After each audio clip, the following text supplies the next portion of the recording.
everyone has already felt anxiety in a pressure environment.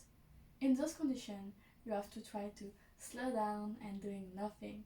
The goal is not to hastily fix the problem, but rather taking your time to answer effectively. The outcome will be so much better if you are present. So instead to fix right away the problem, you have to do it incrementally by nudging yourself. But what is nudging yourself? Nudging yourself is small modification into your mindset and body language that will lead to change into your behavior.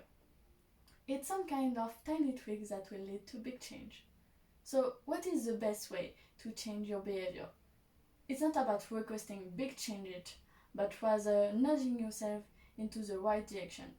To achieve your goal, you have to drop your long-term goal that are too distant and too ambitious, you cannot relate to them, and rather focus on the process and not the performance. As long as the process is a good experience, the outcome and the performance will drastically improve. I will take the example of my own experience in English.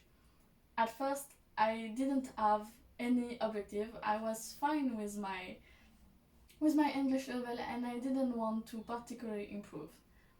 My first tiny tweak, it was thanks to my business school, my first year of business school, because they have an English program, like an intensive one, and I did improve at this time. But the tiny tweak that led to really big change and was decisive, it was thanks to my own life. I used to read a lot, and at some point I realized that my stories was more advanced in English than in French. So I started to read in English because I so wanted to know all the rest of the story. And honestly, I didn't quite understand at first. So my level in English skyrocketed because I wanted to know the story and to understand everything because I was passionate about it. There are also another tiny tweak.